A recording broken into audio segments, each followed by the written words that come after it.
Alright, here we have explain why each of the following integrals is improper. Whenever I see the word improper, there's two things that I'm looking for. Either we're going to have a infinite bound of integration, or we're going to have a vertical asymptote that is either one of the bounds of integration or between the two bounds of integration. So let's look at part A. This will make more sense. So if we look at the integral from 1 to 2, x by x minus 1 dx.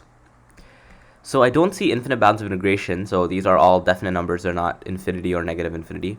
So the next thing I want to find is vertical asymptotes, because potentially we can have a vertical asymptote that is going to be in between or one of these bounds of integration that we can again make this integral improper. So here, vertical asymptote, first thing I want to see if I can cancel anything with the denominator and numerator. I can't do that, so the next thing we want to do is set the denominator equal to 0, x minus 1 equal to 0. It's a rational function, so whenever the denominator is 0, we will have a vertical asymptote. So it's at x equals 1, and we do have 1 as a bound of integration, so this is actually an improper integral. So this is improper. Explain why each of the following is improper. So we have to explain. So improper, since we have a vertical asymptote at x equals 1, something like that. That would suffice. Okay, let's look at part B. Part B is looking at, this is clearly, so this is from infinity to negative infinity, x squared e to the negative x squared dx. This is very clear to us that we're going to have quite clearly, we have infinite bounds of integration, so this is going to make an improper integral right there. So this is improper since bounds of integration are infinite. Integration are infinite or not finite. Okay, good. That's part, okay, I think I did part C. Okay, this is part C, not part B. Okay, this is part C. Let's do part B here. So part B is, again, infinity, 0 to infinity, 1 over 1 plus x cubed dx. This is one, this is interesting here, because if we look at this, we can also see, we can try to see if there's a vertical asymptote, right? 1 plus x cubed is equal to 0. This is x cubed is equal to negative 1.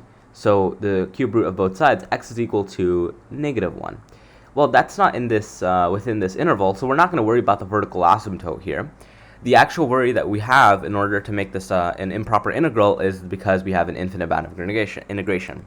So improper, and then bound of integration is bound of integration, upper bound, I should say, upper is infinite. Okay, that's the reason for that one. Okay, okay, good. Let's do part D, and this is just from pi over 4, so 0 to pi over 4, cotangent x. Okay, and dx. So remember, cotangent is 1 over tangent, right? So cotangent is equivalent to 1 by tangent. So tangent x, cotangent x is equal to 1 by tangent x. So wherever tangent x is going to be like something like, wherever this denominator is going to be something like 0, we can see that cotangent is going to be undefined. So tangent of 0 is actually 0, right? So that's a huge indication to us that we're going to have a denominator of 0, so that's where cotangent is going to be undefined. But tangent of pi over 4 is 1, and that's just 1. So cotangent of pi over 4 is just going to be 1. So, but cotangent of 0 is equal to undefined because we have a denominator of 0, so this is undefined, right? Something like that. So this clearly tells us that this is going to be a place that we have it undefined. And actually, let me leave this here. And so we're going to have improper, undefined bound of integration, or lower bound of integration. Lower bound of integration. Okay? So yeah, this is essentially this problem right here, it's very important to realize which, or to identify rather, which bound of integration or which integral is improper versus which integral isn't improper.